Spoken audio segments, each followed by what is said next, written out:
Herkese merhabalar. Yine akşam saat 8'de buradayız. İkinci toplantımıza başlıyoruz. Antalya Bilim Üniversitesi Turizm Fakültesi olarak fiziksel tanıtımları yapamadığımız için bu şekilde online tanıtımları yapmaya karar verdik. Ve toplamda 14 toplantı olacak. Bu bizim ikinci toplantımız. Kaçırdığınız toplantılar için de üzülmeyin. Ayrıca toplantılarımızı YouTube'da yayınlayacağız. Yeni bir YouTube hesabı açıyoruz fakültemize. Böylece size hoş geldin diyelim ve hocalarımızı tanıyalım. Herkese iyi akşamlar diliyorum. Ben Antalya Bilim Üniversitesi Meslek Yüksekokulu'nda aşçılık programında öğretim görevlisiyim.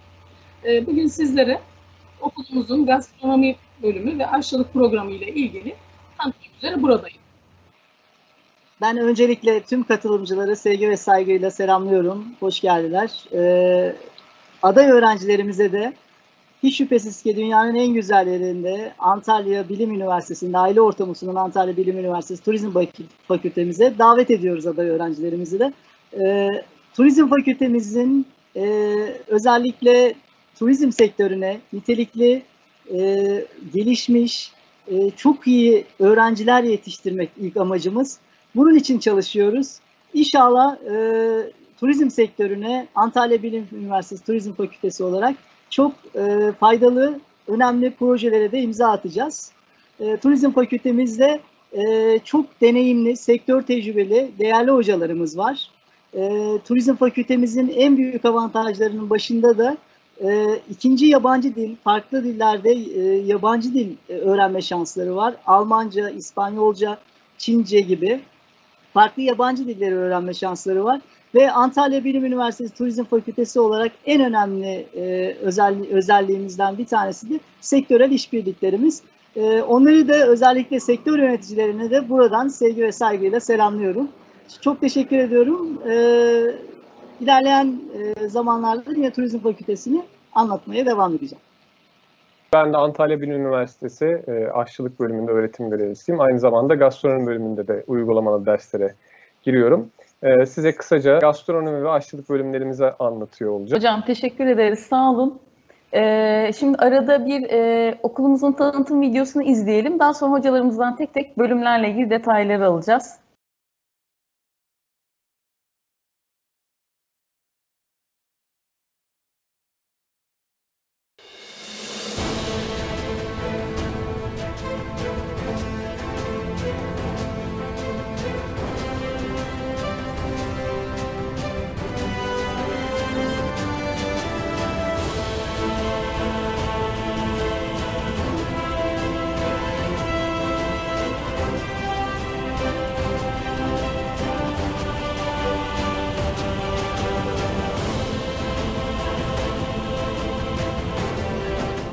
Şimdi dilerseniz vakit kaybetmeden Nihal hocamızdan başlayalım. Hocam bize kısaca gastronomi ve aşçılık bölümlerini tanıtabilir misiniz?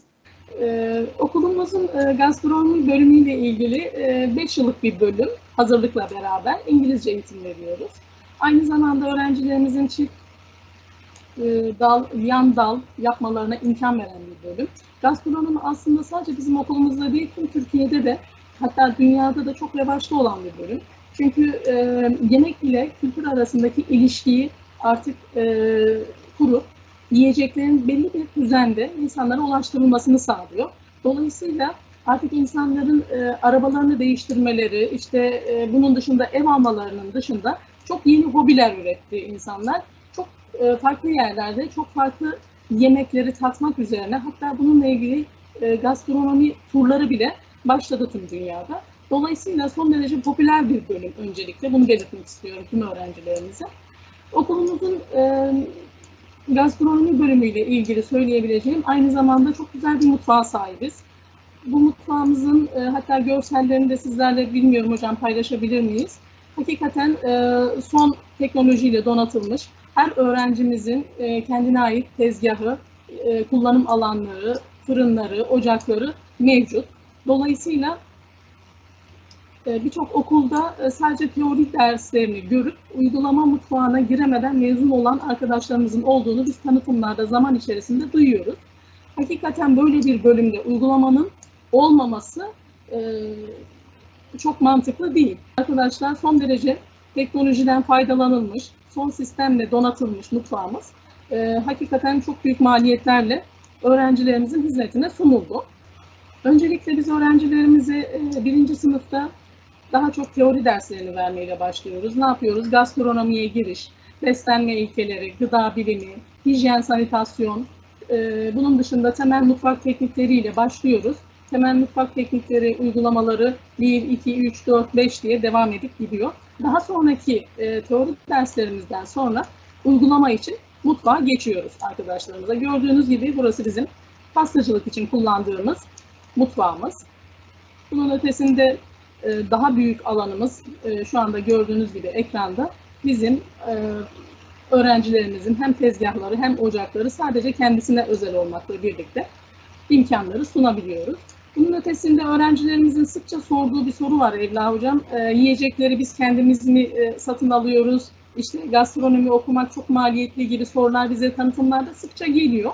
Evet, öğrencilerimize bunu buradan gayet net bir şekilde söyleyebiliriz ki okulumuz kendisi karşılıyor her şeyi. Yani öğrencimiz mutfak eğitimlerinde ya da pastacılık eğitimlerinde herhangi bir uygulama dersinde hiçbir şey almadan sadece önlüklerini ve bir ömür boyu kullanacakları bıçaklarını temin edip geliyorlar. Onun dışında biz öğrencilerimizden mutfakla ilgili yiyecek, içecek herhangi bir ürün getirmelerini, yiyecek, içecek getirmelerini istemiyoruz. Bunun dışında gördüğümüz derslerden içecekler, gıdaların özellikleri, yöresel mutfak, dünya mutfakları gibi sadece Türk mutfağına yönelik değil arkadaşlar. Yani gastronomi bölümü. O nedenle zaten biz İngilizce olmasını çok önemsiyoruz. İlk yıl İngilizce. Çünkü bizim burada amacımız dünyaca artık gastronomi şeflerini görüyorsunuz. Birçok yerde iş buluyorlar. Farklı yerlerde, farklı kültürleri tanıyorlar. Ben öğrencilerimize tanıtıma geldikleri zaman ilk şundan başlıyorum. Bir insan neden okur gibi bir soruyla başlıyorum. Öğrencilerimizin çoğu iş bulmak, hayatlarını idame ettirmek, işte kimisi eğlenceli bir iş yapmak gibi farklı sorularla, cevaplarla karşılaşıyoruz. Şimdi gastronomi ve aşçılık dediğim zaman ben bunların hepsini kapsadığını düşünüyorum bölümlerin. Herhalde birazdan Caner Hoca'yla biz kapışacağız hangimizin bölümü daha iyi diye. Ama ben iddia ediyorum ki gastronomi ve aşçılık eminim ki birçok bölümden çok çok daha iyi ve revaçta diye düşünüyorum şimdi. Bunun nedeni de hocam hani iş bulma garantisi diyoruz. Hani baktığımız zaman sektörde gastronomiden mezun olmuş akademisyen bile çok az. Hani bu hakikaten çok önemli bir şey. Hep şunu söylüyorum öğrencilere. İşte bekleyeni 500.000, işte mezunu 1 milyon olan bölümleri tercih etmeyin. Yani hakikaten gastronomide şu anda az önce de bahsettiğim gibi akademisyenin bile çok az olduğu bir bölüm. Aynı zamanda iş bulma imkanı derken hakikaten çok geniş bir yelpazeye sahip. Hem yurt içinde hem yurt dışında olmak üzere. Yani restorandan tutun da kafeteryalara, işte yiyecek içeceğin olduğu her türlü mutfakta size her daim iş var. Yani işte endüstriyel mutfaklarda, toplu üretim yapan, yiyecek üretimi yapan yerlerde, yani mutfağın olduğu hastanelerde, işte askeriyede, aklınıza gelen mutfağın olduğu her yerde size her daim iş olacağından emin olun. Bu birincisi iş bulma imkanı. Ben özellikle tanıtımlarda bunu söylüyorum. İkincisi kariyerdir hedefi insanların. Tamam belli bir noktadan sonra bir maaşımız var, işimiz var ama bununla da tabii ki kalmak istemeyiz. Kariyer derken hep şunu söylüyorum. Hakikaten otel müdüründen sonra kim gelir diye sorarsanız ben bunu hep söylüyorum. Aşçıbaşı gelir arkadaşlar. Yani bir aşçıbaşılığa kadar yükselebilirsiniz. Kendi ekibinizi kurup hatta transfer bile oluyorlar. Transfer ücreti bile alıyorlar aşçılar, aşçıbaşıları. Hani bunları zaman içerisinde duyuyoruz.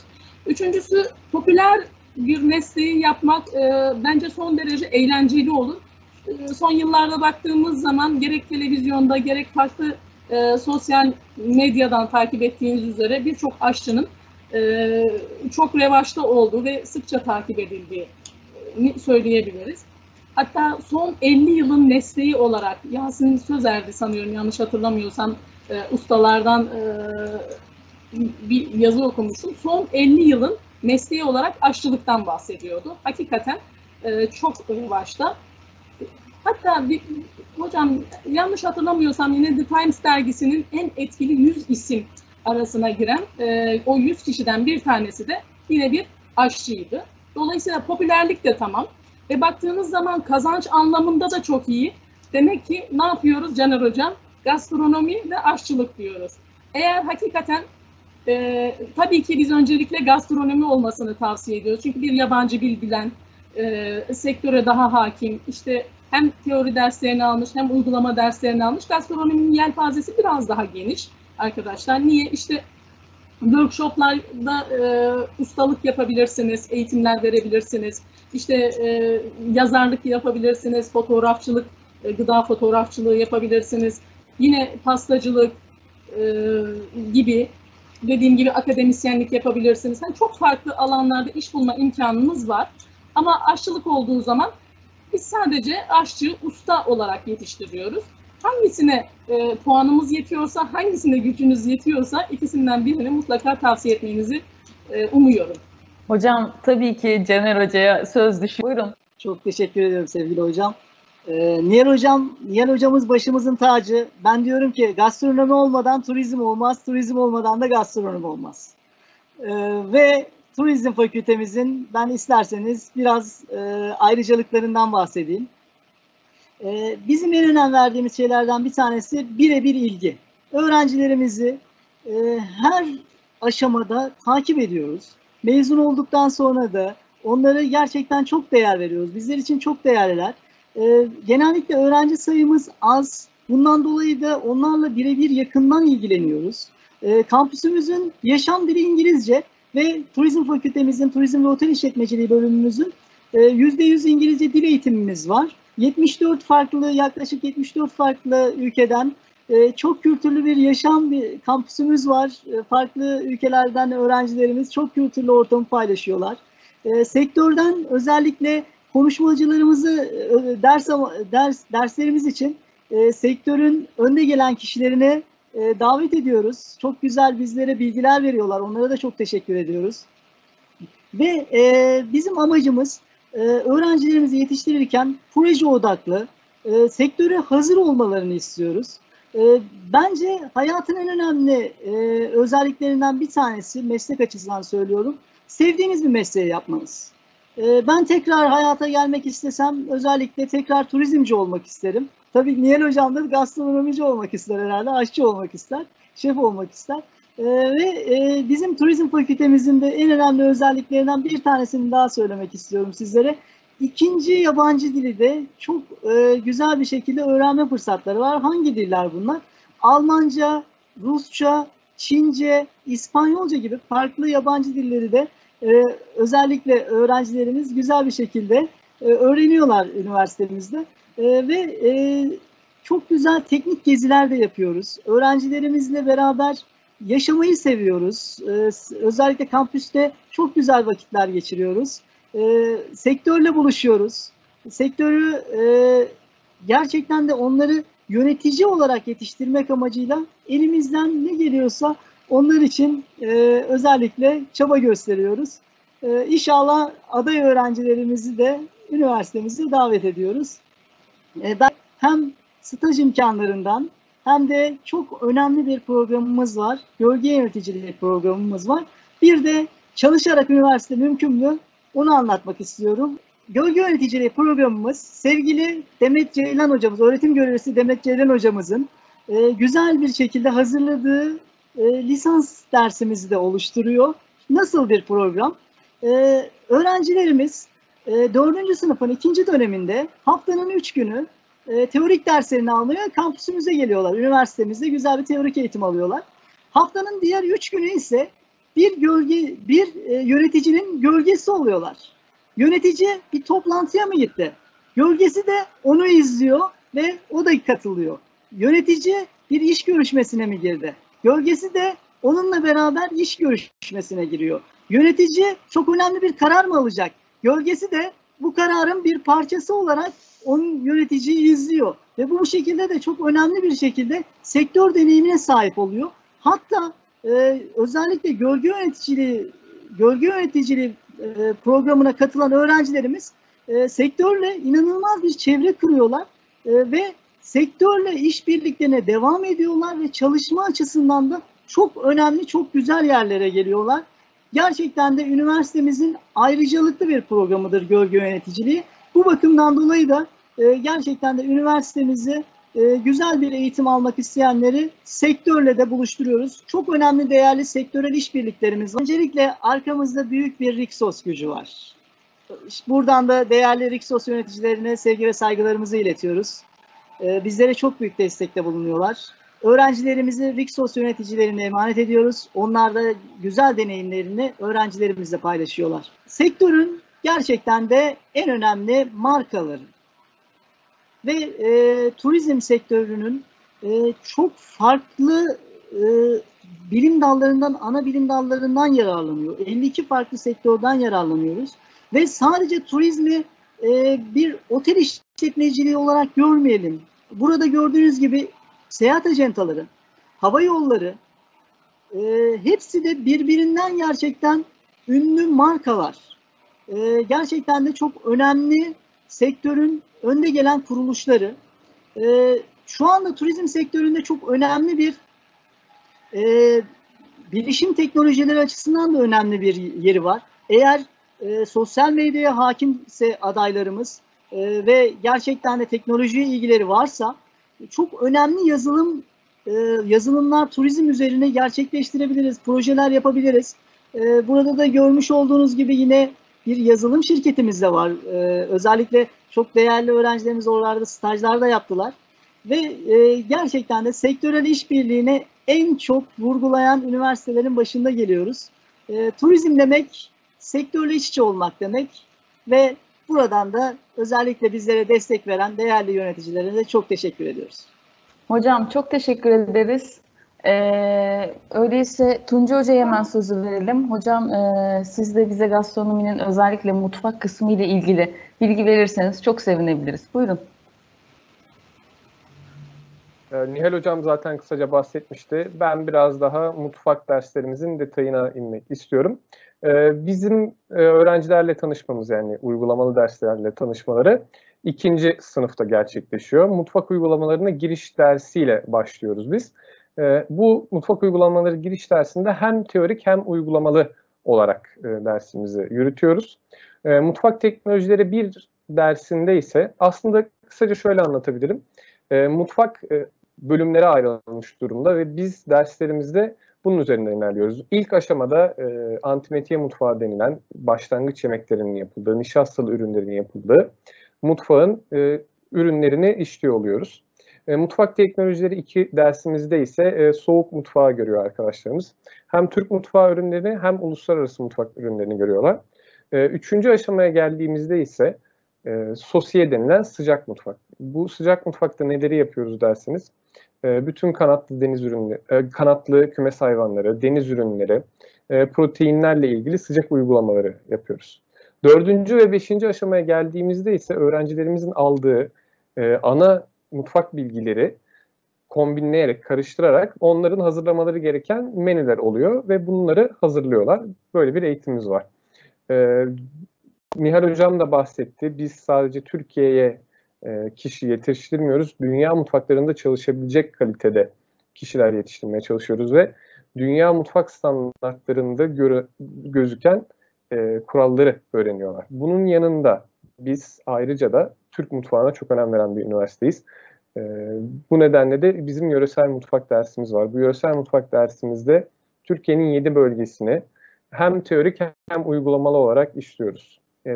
Mesela Marmara bölgesinde neler yetişiyor, neler etkilemiş, nereden neler gelmiş, bunları teorik olarak görüyorlar ve Marmara bölgesine ait ana ürünleri mutfakta uygulama halinde görüyorlar.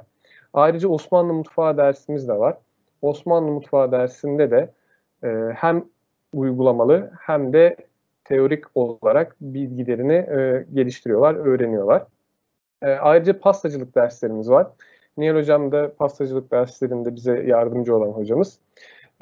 Bir temel pastacılık dersimiz var. Bu temel pastacılık dersinde nasıl pandispanya yapılacağını, nasıl çikolata sos, yani temel öğrenmesi gereken bütün pastacılık ürünlerini öğreniyor.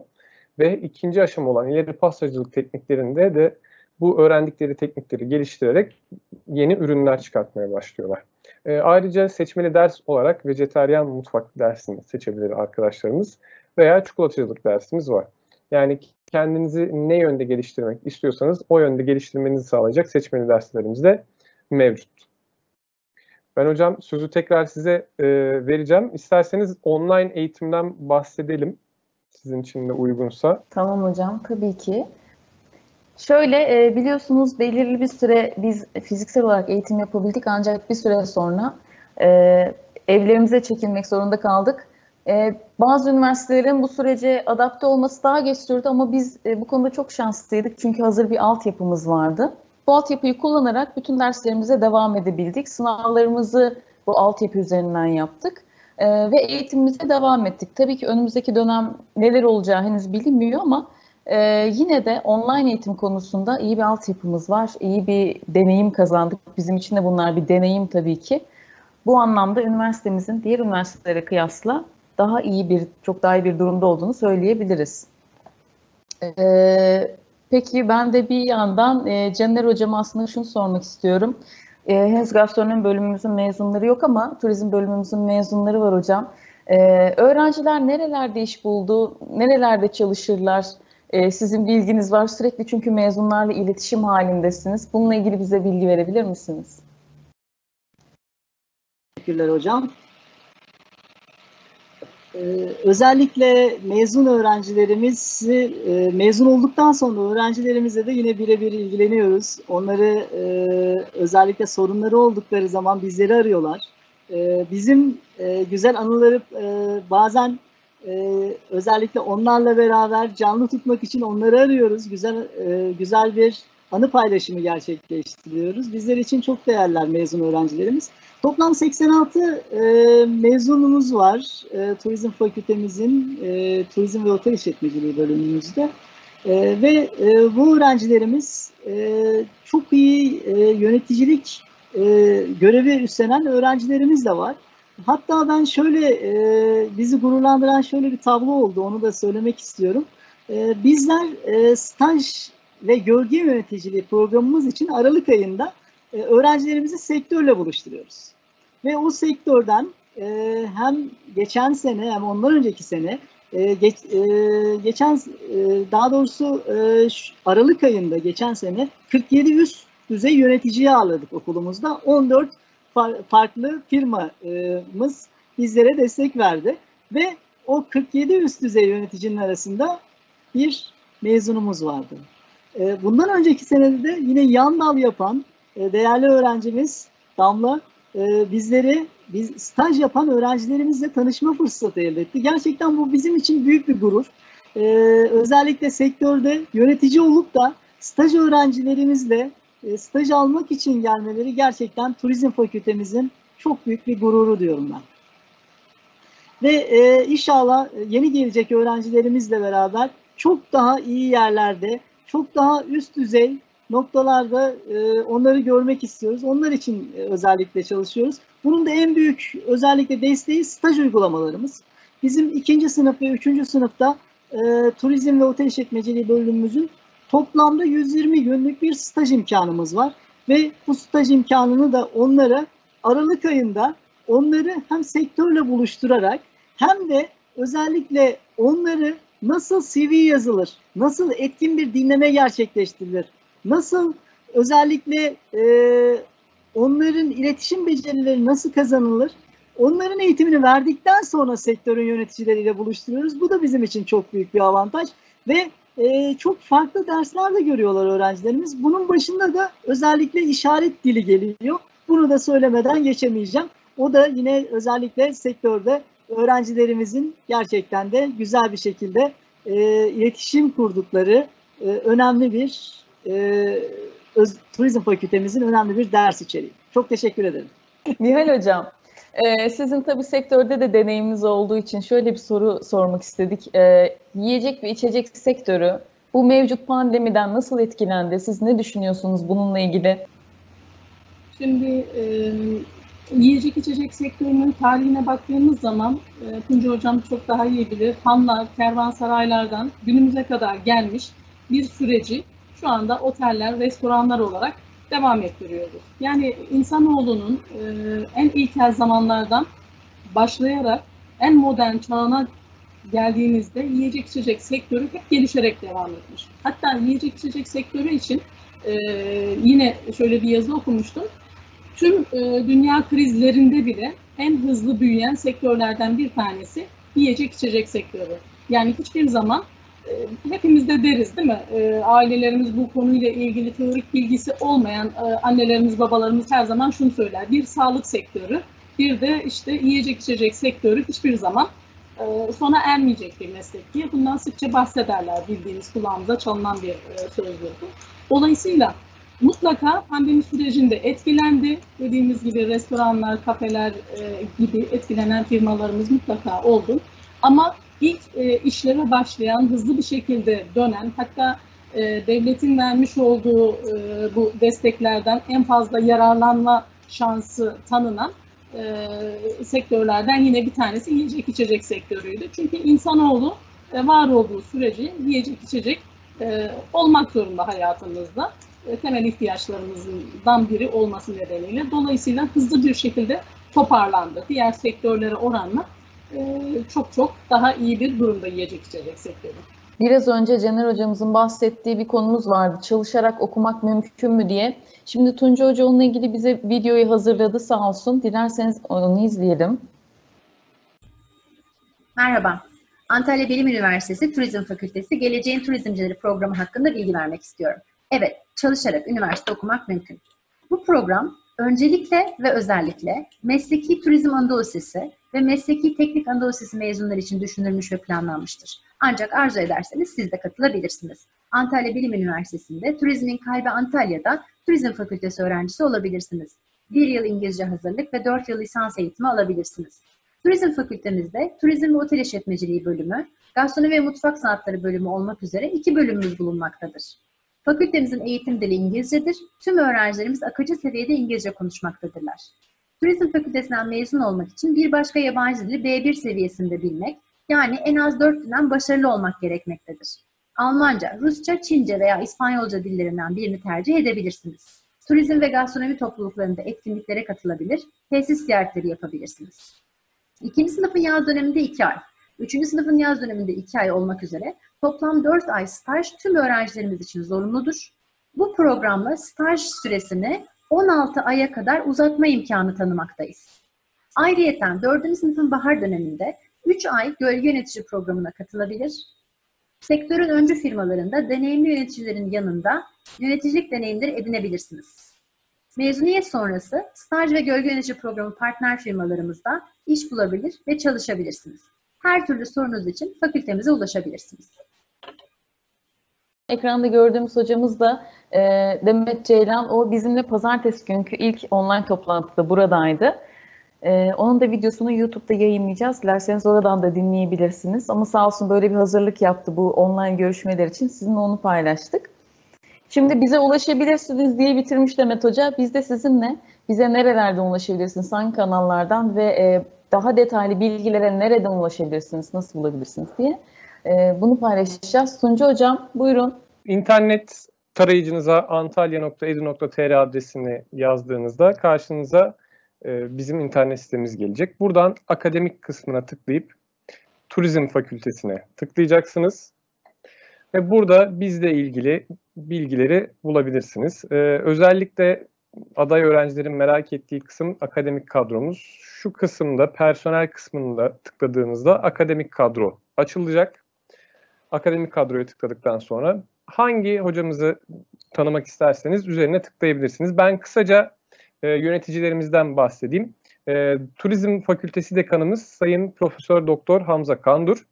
Gastronomi ve Mutfak Sanatları Bölüm Başkanımız Fatma Bikek Hocaoğlu, Profesör Doktor Bikek Hocaoğlu. Turizm Otel İşletmeciliği Bölüm Başkanımız ise Doktor Dinç Saraç. İsterseniz bir hocamızın üzerine tıklayarsınız. Burada kendisinin kısa bir tanıtım yazısı var. Bunu görebilirsiniz, okuyabilirsiniz. Biraz daha sayfayı aşağı indirdiğinizde CV görüntüleme kısmına bastığınızda o hocamızla ilgili bilgileri bulabilirsiniz. Ayrıca bize ulaşabilecekleri ABU Turizm Fakülte sayfası var. Burada bizim neler yaptığımızı görebilir ve bulabilirsiniz. Bizim şu anda yaptığımız videolar var ve bu videoların içerisinde Sayın Bölüm Başkanımızla yaptığımız, Biki Hoca ile yaptığımız röportajımıza ise Instagram Antalya Bilim Üniversitesi sayfasından ulaşabilirsiniz. Orada Biki Hocamızda bir röportaj yapmıştık. Ona ulaşabilirsiniz. Galiba artık toplantımızın sonuna geldik. Sorular bölümüne bakıyorum. Dilerseniz oradan tekrar soruları yazabilirsiniz. Bunu hatırlatmış olayım. Kapanış için de Nihal Hocam size bir söz verelim mi? Başta da dediğim gibi gastronomi ve aşçılık son 50 yılın mesleklerinden bir tanesi arkadaşlar. Antalya Bilim Üniversitesi de buna hakikaten sizi sektöre hazırlayabilecek bir üniversite. Donanımıyla, akademik kadrosuyla ve Caner Hocamızın bahsettiği gibi gerçekten yakından ilgiyle hani bizim rektör hocamızın odasına kapıyı çalıp girebileceğiniz rahatlıkta bir üniversitemiz, kampüsümüz hakikaten çok güzel. Doğa harikası bir kampüsümüz var. Antalya yaşanılacak bir yer, aynı zamanda da oteller bölgesi, oteller yöresi olan bir şehir olması hasebiyle hem staj konumuzun çok rahat bir şekilde herhangi bir otelde yapabilmeniz anlamında bizlerin de desteğiyle çok büyük bir avantaj sağlamakta. Antalya il olarak zaten bir avantaj. Antalya Bilim Üniversitesi ile birlikte duble bir avantaj diyebilirim. Dolayısıyla sizleri bekliyoruz. Hiç vakit kaybetmeden Caner Hocamıza sözü verelim. Ben de özellikle aday öğrencilerimize şöyle bir paylaşımda bulunacağım onlar için. Özellikle Antalya'mızda yaşayan aday öğrencilerimiz genellikle dışarı gitmek istiyorlar. Ve ailelerinin uzaklarında bir eğitim almak istiyorlar. Ben de dışarıda okudum ama gerçekten çok büyük zorlukları var. Antalya'da yaşıyorsak doğal güzelliklerin, kültürel güzelliklerin, kültürel mirasın en güzel özellikle güzel noktaların, öğren yerlerinin olduğu yerde güzel bir üniversite okumak isterseniz Antalya Bilim Üniversitemize davet ediyoruz. Ben Andersen masallarıyla büyüdüm ve o diyordu ki gezmek yaşamaktır. Bu sözden yola çıkarak özellikle öğrencilerimize gezmeyi tavsiye ediyorum ama nasıl gezmeyi? Erasmus yoluyla isterlerse üniversitemizde, turizm fakültemizde Slovenya'ya, Romanya'ya, Macaristan'a, Almanya'ya ve Portekiz'e gitme şansları var. Özel bir anlaşmamız İspanya ile Max Internship kapsamında var. Bir seneyi özellikle farklı kültürler eşliğinde güzel bir deneyim kazanarak tekrar turizm fakültemize gelerek Türkiye ve Antalya için çalışarak turizme katkı sağlamayı özellikle biz onlar için çalışacağız. Ben Nihal Hoca'ya da diyorum ki ben ona özellikle sevgi ve saygıyla gelecek turizmde diyorum, gelecek gastronomide diyorum ve özellikle turizm fakültemize aday öğrencilerimizi bekliyoruz. Çok teşekkür ediyoruz. Artık burada konuşmamızın sonuna geldik, buluşmamızın sonuna geldik. Bizim için inanılmaz keyifli oldu bugün. Hem sohbetin dinamiği de çok hoştu. Katılımcılar da umarım keyif almışlardır. Veya YouTube'dan bu videoyu canlı değil de herhangi bir zamanda izleyen katılımcılar da keyif alırlar. Çok teşekkür ediyoruz. Dileriz bu pandemi sürecinden sonra yüz yüze görüşme, buluşma şansımız olur. Bizim odalarımızın kapısı her zaman açık. Öğrencilerimize de dışarıdan gelen misafirlerimize de. Görüşmek dileğiyle. İyi akşamlar herkese.